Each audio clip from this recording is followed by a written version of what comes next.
এই আমলগুলো আমাদের মধ্যে নাই। আয়াতুল কুরসি পড়তে চায় না। মান ক্বারা আয়াতুল কুরসি দুবুরা কুল্লি সালাতিন মাকতুবাতিন লাম ইয়ামনাহু মিন দুখুলিল জান্নাতি ইল্লাল মাউত। প্রত্যেক ফরজ সালাতের পরে যে একবার আয়াতুল কুরসি পড়ে তার জান্নাতে ঢোকার ব্যাপারে কোনো বাধা থাকে না। একটা জিনিস বাধা থাকে, সেটা হলো মরণ। লোকটা মরে না, তাই জান্নাতে যায় না, মরলেই জান্নাতি, মরলেই জান্নাতি। এত ফজিলতের আমল রাইখা দিয়া আমিন ইয়া আরহামার রাহিমিন। আর করবেন কোনদিন? কি পড়বেন? তাসবিহ পড়বেন। তো এই ইস্তেগফারের অনেকগুলো আলফাজ আছে। আলফাজুল ইস্তেগফার, সবচেয়ে ছোট ইস্তেগফার হচ্ছে এটা, আস্তাগফিরুল্লাহ। একটু বড় করে যদি পড়তে চান পড়বেন আস্তাগফিরুল্লাহ আল্লাযী লা ইলাহা ইল্লা হুয়াল হাইয়ুল কাইয়্যুম ওয়া আতুবু ইলাইহি। বিশ্বনবী বলেন, জিহাদের ময়দান থেকে পালিয়ে গেলে কবিরা গুনাহ, এই গুনাহ আল্লাহ মাফ করে না। কিন্তু কেউ যদি আস্তাগফিরুল্লাহ আল্লাযী লা ইলাহা ইল্লা হুয়াল হাইয়ুল কাইয়্যুম ওয়া আতুবু ইলাইহি পড়ে, তাহলে যুদ্ধের ময়দান থেকে পালিয়ে গেল ওই বান্দারে আল্লাহ মাফ করে দেয়।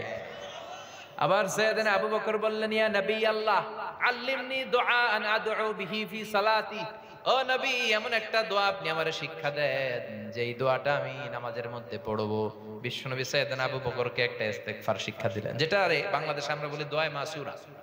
সালাম ফেরানোর আগে কি পড়ি? আল্লাহুম্মা ইন্নী যালামতু নাফসি যুলমান কাসীরা।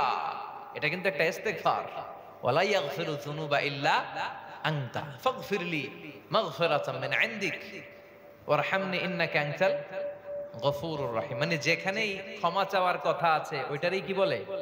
ইস্তেগফার। ওইটার কি বলে? আল্লাহুম্মা ইন্নী যালামতু নাফসি, আল্লাহ আমি জুলুম করেছি আমার নফসের উপর, যুলমান কাসীরা, অনেক জুলুম। ওয়ালা ইয়াগফিরু যুনুবা ইল্লা আনতা, এই পাপগুলা ক্ষমা করার কেউ নাই তুমি ছাড়া। ফাগফিরলি, মাফ করে দাও। মাগফিরাতাম মিন ইনদিক, নিজ গুণে ক্ষমা করো। ওয়ারহামনি, রহমত করো। ইন্নাকা আনতাল গফুরুর রহিম, তুমি ক্ষমাশীল, তুমি দয়াময়। পড়বেন এই দোয়াটা, এটাও ইস্তেগফার। তবে সবচেয়ে শ্রেষ্ঠ ইস্তেগফার হচ্ছে সাইয়্যিদুল ইস্তেগফার। যত ইস্তেগফার আছে এর মধ্যে শ্রেষ্ঠ ইস্তেগফার কি? এই সাইয়্যিদুল ইস্তেগফার যে দিনের বেলা পড়বে সে ওই দিন মারা গেলে জান্নাতি। যদি রাতে কেউ পড়ে ওই রাতে মারা গেলে জান্নাতি। মুখস্থ আছে কার কার দেখি? হাত তুলেন। আছে কয়েকজন। যাদের নাই তারা মুখস্থ করে নিবেন, পারা যাবে না। এই মাহফিলগুলোর মূল উদ্দেশ্য কিছু নিয়ে যাওয়া। আজকের মাহফিলে যদি ইস্তেগফার এই কথাটা খেয়াল থাকে, আজকে আমাদের মাহফিল সফল, আমাদের জীবন ধন্য। চিল্লায় বলেন ঠিক কি না? সাইয়্যিদুল ইস্তেগফার, আল্লাহুম্মা আনতা রাব্বি লা ইলাহা ইল্লা আনতা খালাকতানি ওয়া আনা আবদুক ওয়া আনা আলা আহদিকা ওয়া ওয়া'দিকা মাস্তাতা'তু আউযু বিকা মিন শাররি মা সানা'তু আবুউ লাকা বিনি'মাতিকা আলাইয়া ওয়া আবুউ লাকা বিযামবি ফাগফিরলি ফাইন্নাহু লা ইয়াগফিরুয যুনুবা ইল্লা আনতা। সুবহানাল্লাহ পড়েন।